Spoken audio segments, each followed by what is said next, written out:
though we might see it over time, because as long as our machine is running, x is going to keep going up because it's static, and we see it all the time. Actually, that wouldn't have, yeah, we would have skipped over 1. I changed x to 0. And then, before we start our loop, I'm just going to say x equals 0. Just so that regardless of the fact that this guy is going to stick around and get used a lot, it'll always be reset, so we know that it starts at 0 and we'll move over our arrays. So we compile that, and come over here and test.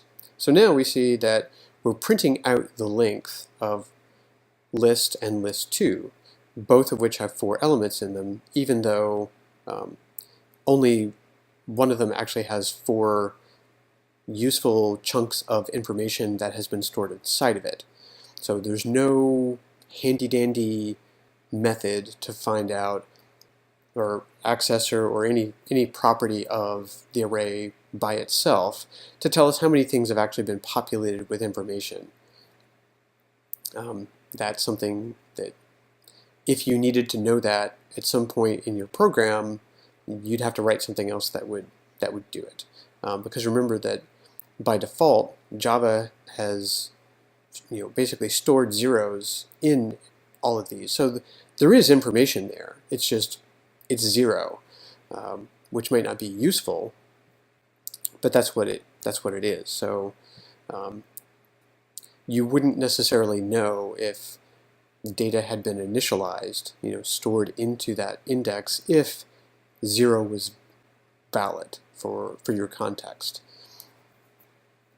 So anyway, so instead, now that we can see that they're both the same length because they have the same number of indices and elements, that if we want to iterate over these and print out all of their values,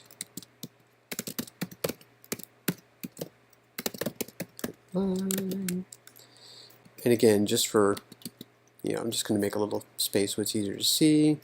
We're going to say list. Now, so here, because we don't know exactly which number of index we're talking about, and this code would work on an array of any size, we're just going to use our variable x, which is storing the index that we want to look at inside of the array. So list x will, the first time this loops, it will give us 0, and then it will give us index 1, and then index 2, and then index 3. And then once we've gone up to index 4, we'll now, is 4 less than list.length, which is always giving us 4, well, now that's not true anymore, and so we're not going to print it, and we're going to go past the while loop and then do whatever would have been after that, just we don't have any more code. And then to show you that these arrays don't store exactly the same information, or how they're different at this point, we'll print the second one as well. But we're going to do them at the same time, right? So we're going to print the first element of both arrays in one pass, and then we'll do the second element, and then the third element, and then the fourth element. We compile that, everything's cool. And if this thing gets junky and you see too much stuff, you can come up here and go to clear, and it just empties it out. So that's in the event that you're printing a bunch of stuff, or if we have something bad like a stack trace, it's going to take up a bunch of room, and that's just an easy way to get rid of it if you don't want to see it anymore. But we can also close this because it'll pop up anytime we've printed to it. So sample method, and so we're getting all this stuff on separate lines, and that's because of this method will add a new line at the end of whatever you have printed.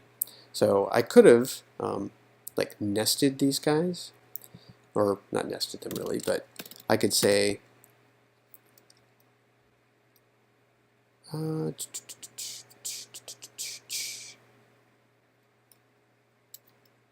right, so this is going to be value. All right. It's probably a little more, yeah, probably we'll just leave it. But we see that we got 16 and 16 because they both had 16 in the first element, and then we got 12 for list 1, but then we got 16 for list 2 because we copied list index 0 into list index 1 in this other line of code. And then we get our 67 and a 0 because we didn't change anything in list 2 at index 2. And then we get our 89 from list 1, and then we get another 0. So we can just see where we've initialized data and where we're just getting those default zeros. So hopefully, that's kind of cleared up a little bit about how indexes work, how you access them, how you would put information into them, take information out of them. When it comes to primitives, because an integer always has some value in here, we can only really replace the value that's in one of these elements, right? So there's no undefined, there's no null like there is for an object like an array. So if we wanted to wipe this out and have some representation of there's not any useful data in here, then your program needs to have awareness, right? So you have to have a variable somewhere that defines a value that when you put it in here says that doesn't mean anything. That's undefined as far as you're concerned. And that's all going to depend on the context of what your program is doing. If you could, let's say, for example, negative numbers just weren't valid in the context of what you store inside of your array, then if you wanted to differentiate between a value that meant something that you could work with or a value that you had not yet defined, then you could put a negative number, like -1, inside of this by default. And if you could do that up here, like if we wanted to just turn all of these into -1s, we could do that. And so now, when this gets initialized, we have -1s in here. Or if we were doing it for, let's say, an entire array, and we didn't want to do this because maybe we don't know exactly how many elements we're going to have when we create the array.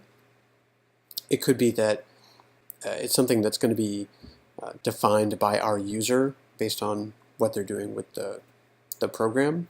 Then we can use our syntax here to, we would maybe have, let's say, something just called length. And this is not going to compile right now because I haven't defined this variable anywhere.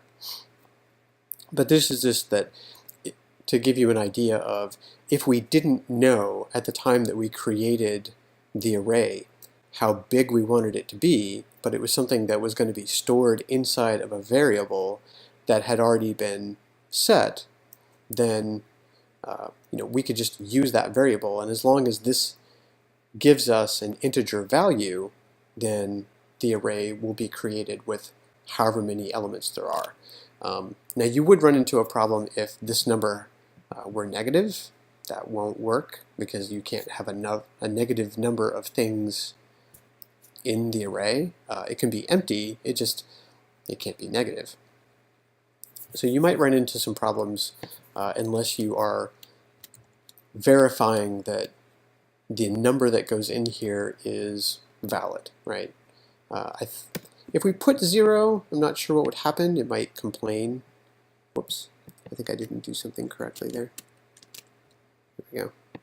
Okay, it will let us say, I don't want to have anything in it, which isn't super useful because we can't make this array any bigger. Not in Java. There's some languages where you can make an array larger dynamically, but we can't do that in Java. If we had a list, let's say that we're working with our 16, 12, 67, and 89, and at some point we end up needing another element to tack on to the end, we would need to create a copy of the information that's in this array and store it into a new one. So a pretty easy way to do that would be, since we've already written some code that will iterate over one array and do stuff with it, and we already know how to take information from one element of an array and stuff it into another element of an array, the same thing works between arrays. So if we wanted to, we could come up here, and I'm just going to change these back to the values that we had just because they're a little more interesting to look at. So this is going to be our original array up here in our example, and then we have a new array that, let's say, and this is kind of an arbitrary choice, but let's just say that we want list 2 to be exactly one extra element relative to the other array that we've defined.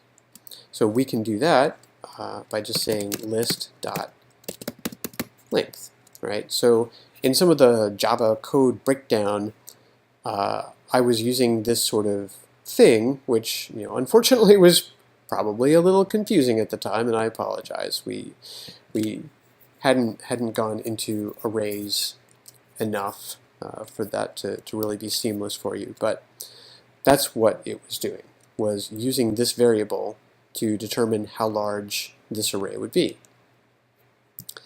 So now right now it's actually just going to give us the 4 because I forgot to do something so far, which is say +1.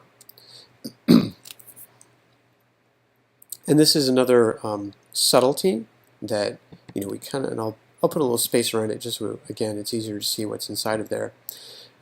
So list.length is that special member of an array that will tell us how many things are in it. And it gives us back however many things there are, right? So in this case, 4. But in terms of the higher level language constructs, if you remember, we talked about expressions. So an expression is anything that will return a certain kind of value. So an arithmetic expression is just something that returns a number. So in this case, the length of list +1, that's an expression. We'll just take this value, add 1 to it, and this operation, right, which is really a function call because plus is a special function, takes 2 operands, this number, and adds them together. So really what that's doing is it's just going to produce the value 5, and that gets fed into our creation of the new array. So you don't need to, well, my point is that what this expression is, could be kind of complex. And if you remember from the Java code breakdown, I probably made it a little too complex in a couple places because we had like a list times a thing minus another thing, which it works because it's just an expression that returns a value. We can have a whole bunch of things in here.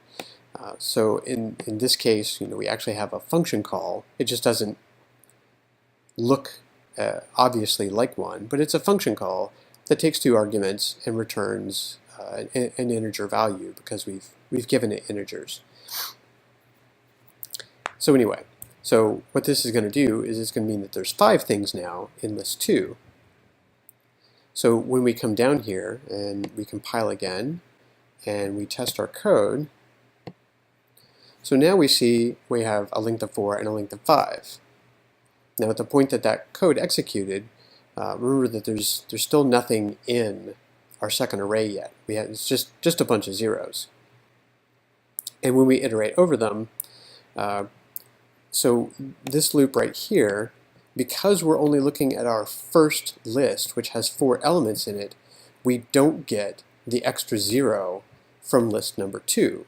It's got more stuff in it, but we just stopped before we got there. But if what we wanted to do instead was copy what we had in list to list number 2, right? Because now we want to have a new list that can store one extra thing in it. We can do that with this while loop. And we'll actually go above it just a little bit so that we can make these changes. Well, okay, let's do this. Let's have 2 loops, and I just eradicated part of my syntax. So you can see that the kind of light purple was helping me to tell where my while begins and ends. So if you eradicate like one of your things, one of your curly braces or the other delimiter, you'll see that reflected in the GUI, and you'll know that you've just removed something that needed to be there.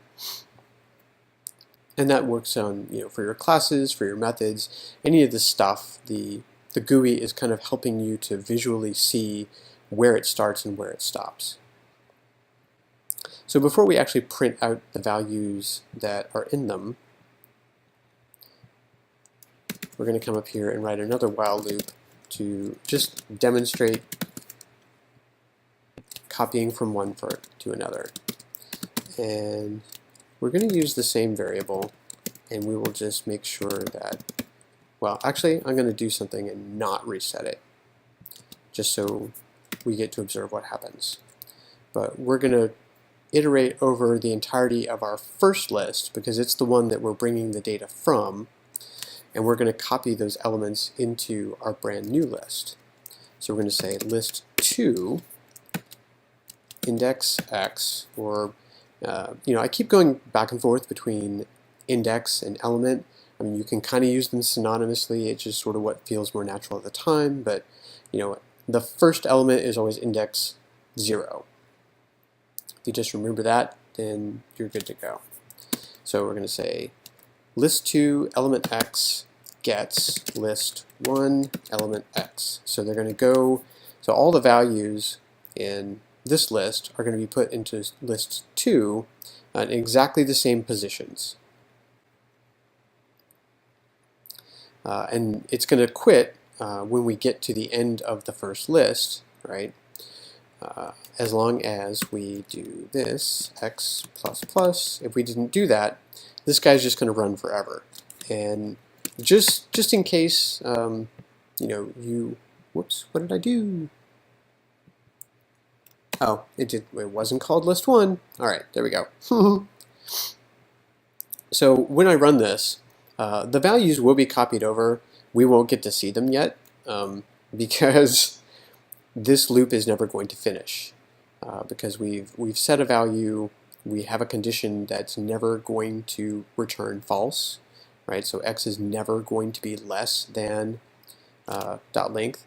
In fact, really, it's just going to copy that one element, that 16, over and over and over and over and over forever. Just so you can see the behavior of BlueJ when you do something like that. So you see we printed out our lengths because we did that up here, which already happened. And then when we come down here, we see this little stripe barbershop line that says your program is running. And it's sort of, you need to be in a position to know that this is a problem. Because if you were creating some of your games, like your Scratch project, where you had a loop that just would go forever because the game wasn't over, you would see this, and that would be okay because you've got some code that's intended to just keep running and running because you're really waiting on the user to do something. But in this case, we've just entered into a forever loop, and nothing now can change what's happening. Right? There's no user interactions in between the beginning and the end of this while loop, so we're just stuck. So what we're going to have to do is come up here. Where is it? I might have to be on the console. Where is it? Gosh darn it. It's been a while since I've done this. And so you're just kind of seeing what you would have experienced, except it would have been worse because you wouldn't have necessarily known what was going on. There we go. Okay. So you have to go up, you have to be on the main project window. You have to come over, go to View, and see your debugger. So this guy will let you terminate your program. It will also let you see any of your variables that you have set up at the time. So just real quickly, and you probably won't need to mess with the debugger, but maybe you'll want to. You find it more interesting, or doing these print statements to see what's going on might not be easy for you, or might get arduous for you. So it might be that you just want to play around with the debugger. So we can run that again, and what we're going to see, if it would actually...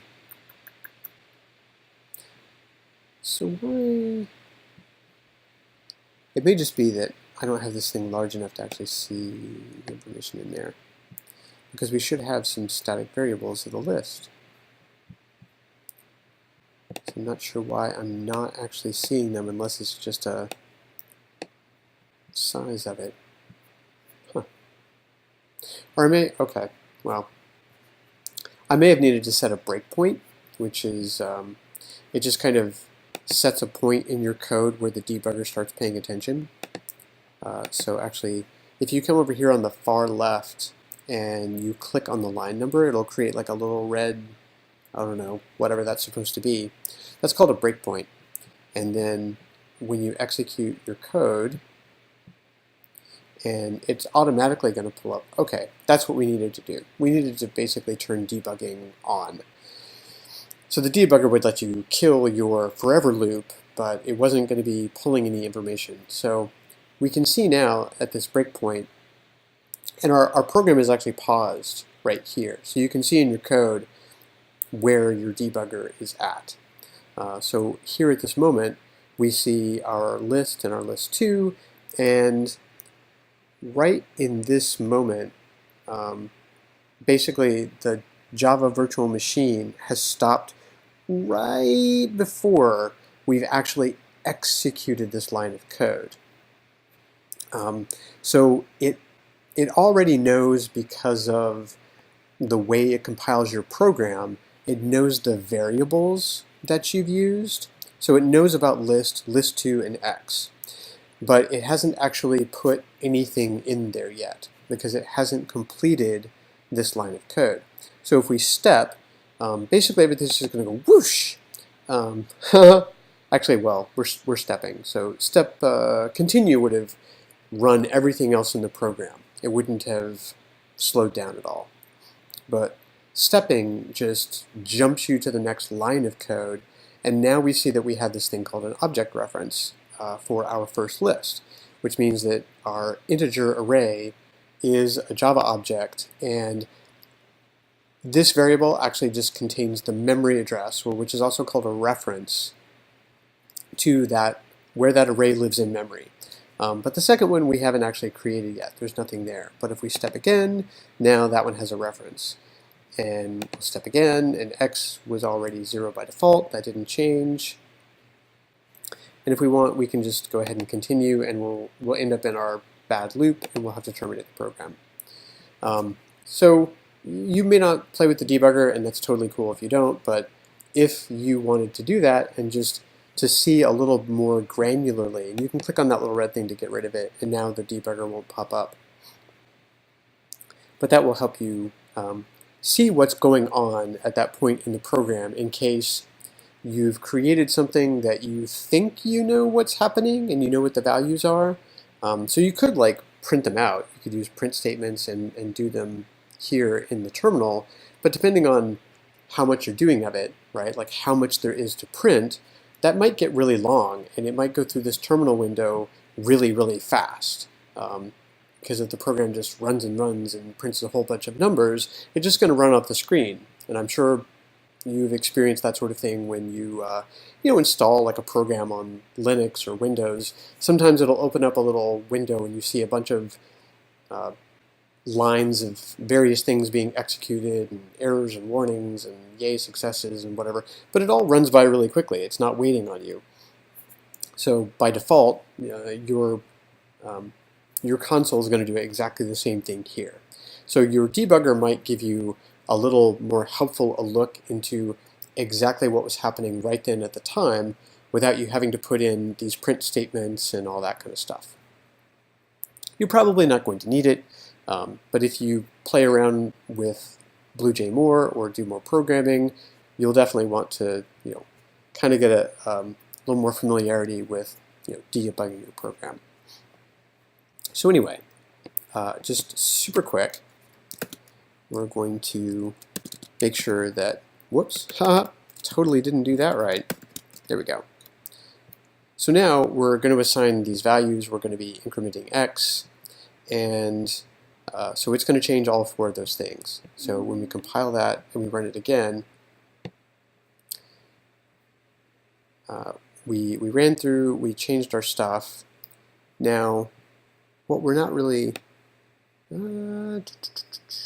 sure what's happening quite right there. Let's just clear that real quick, and then we're going to run it again, just because I'm not. Whoops, cancel that. Because I'm not 1000% sure what just happened. X plus y. Oh, ha ha ha. Of course. Right. So what happened here was, because we incremented x, and x had already reached the end of our first list, when we came down to this while loop, nothing ever happened, right? Because x was already greater, or already equal to list.length at the point that we reached this while loop, and so nothing happened.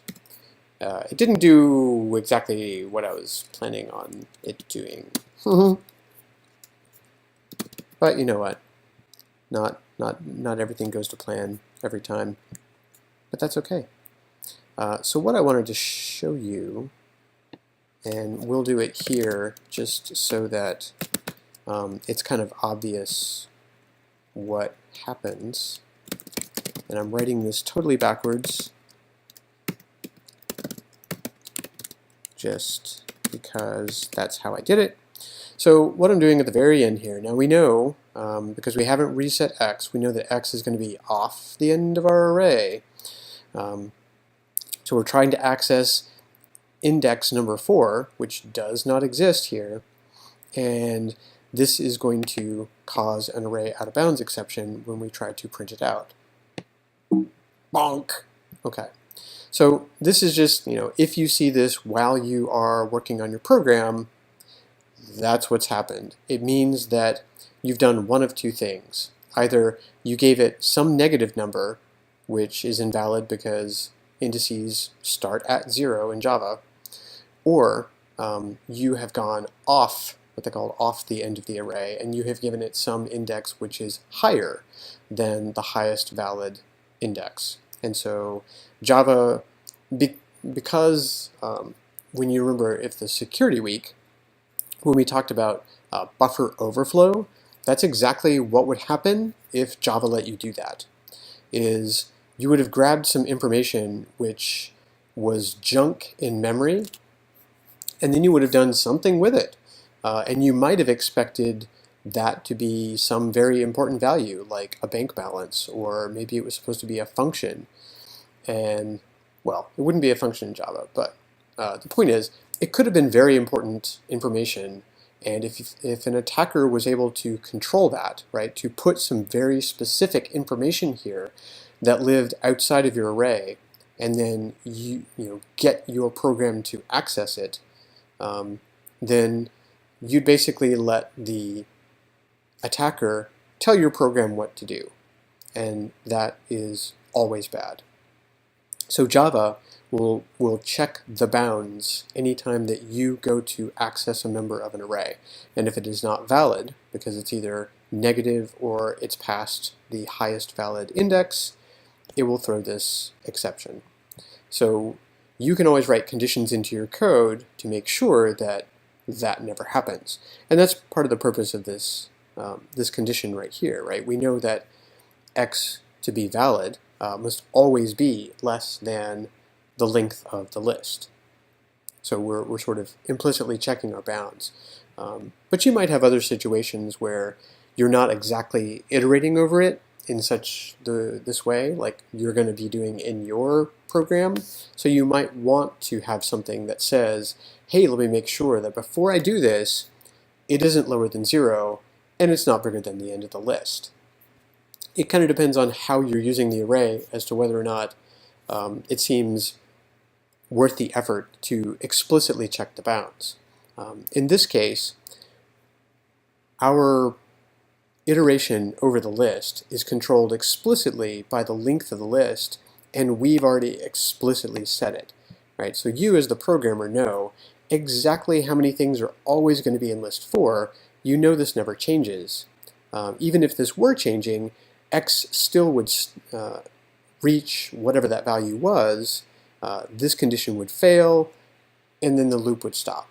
So that would be okay. There shouldn't ever be a condition in which going from low to high, this would ever cause a problem.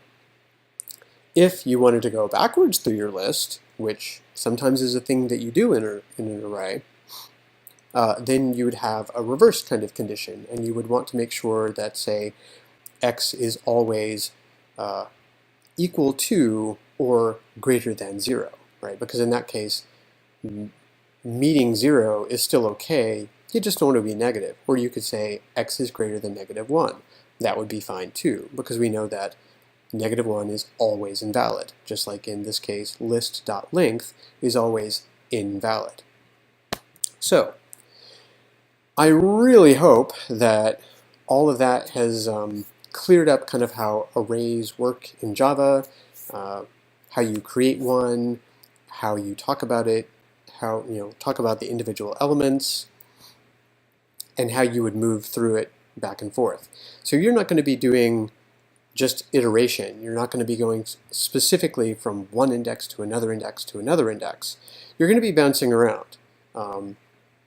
So it's going to work a little bit differently, but the idea is that you will know what your valid possibilities are.